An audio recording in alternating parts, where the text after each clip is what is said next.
Please welcome Texas Representative Jasmine Crockett.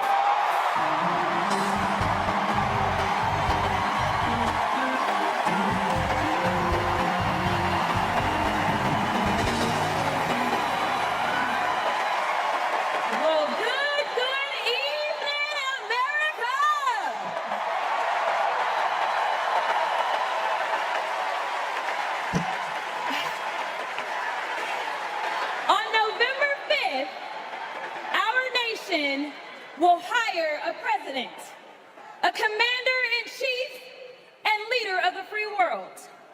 So let's compare their resumes, shall we?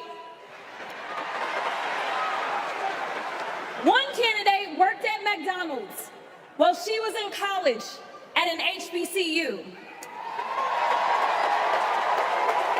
HU. The other was born with a silver spoon in his mouth and helped his daddy in the family business. Housing discrimination, that is. She became a career prosecutor while he became a career criminal. With 34 felonies, 2 impeachments, and 1 porn star to prove it.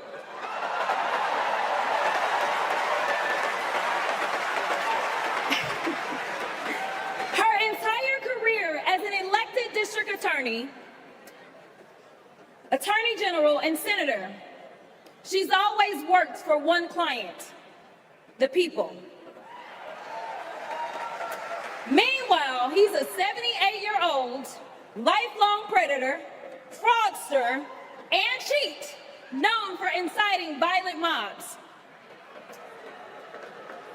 Listen, y'all, he's only looked out for one person, himself. As women are dying, he is bragging about overturning Roe. And y'all know I come from Texas. And right now in Texas, come on Texas, but right now in Texas, they want to institute the death penalty.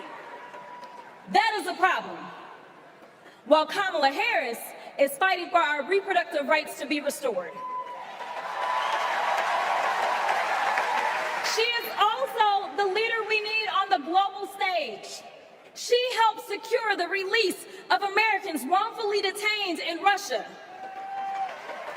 At the same time, he cozies up to his role model, Vladimir Putin, and MAGA holds legislation hostage here at home, critical resources to secure the border, military aid to Ukraine, and even the Farm Bill. She's lived the American dream while he's been America's nightmare.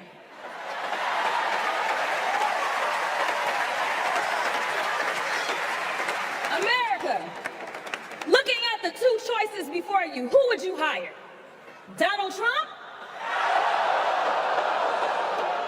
or Kamala Harris?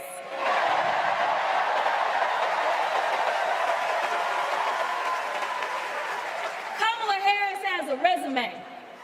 Donald Trump has a rap sheet.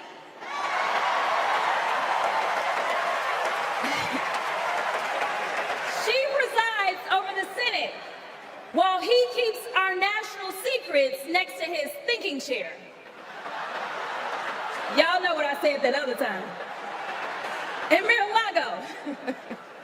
Well, Donald Trump wants to put our 1787 Constitution through his Project 2025 paper shredder and make every day January 6th, Kamala Harris is fighting to fulfill the promise of America. In the real world, this wouldn't even be close. But this election is. Don't make a mistake. We are the underdogs in this fight, even though there is only one person qualified, only one person who's done the work and who has delivered the results. And she needs you. She needs your one vote this November. Can we count on you?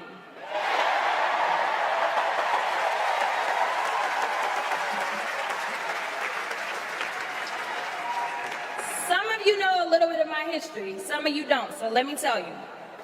I was a public defender.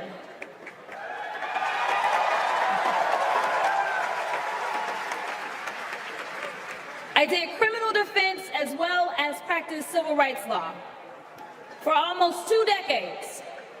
I know a good prosecutor when I see one. Kamala Harris is the kind of prosecutor we long for in the cases like those of Breonna Taylor. Yeah. She was the first attorney general in the nation to order that her officers wear body cams, and she started the Back on Track program to reduce recidivism.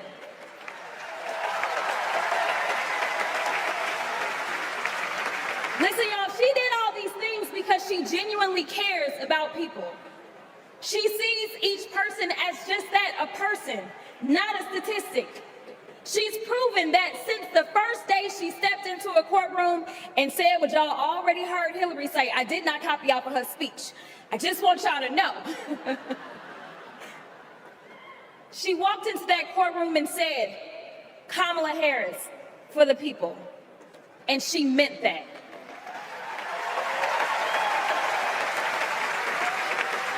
Many of you know her credentials. But what I love about Kamala Harris goes beyond her resume, is that she sees the humanity in everyone.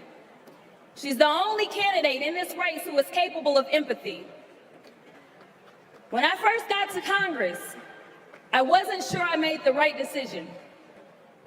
The Chaos Caucus couldn't elect a speaker, and the Oversight Committee was unhinged. I was going through all of this when I visited the Vice President's residence for the first time. As I approached Vice President Harris for our official photo, she turned to me and asked, "What's wrong?" Mind you, we'd never met, but she saw right through me. She saw the distress. I immediately began crying.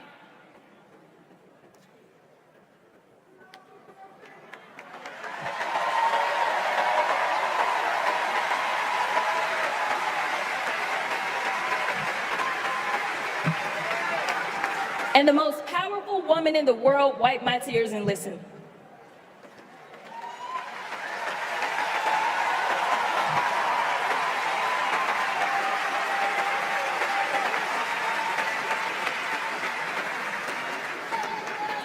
It's so hard for me to tell this story. She then said, among other things, "You are exactly where God wants you. Your district chose you because they believe in you, and so do I."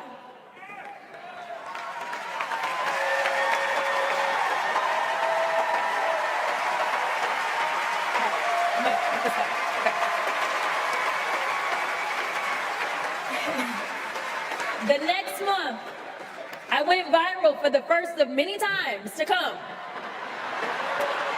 for hitting Republicans with a dose of their own medicine.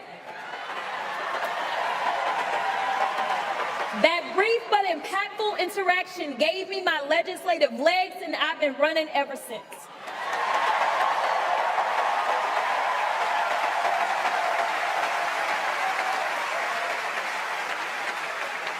The question before us is, will a vindictive, vile villain violate voters' vision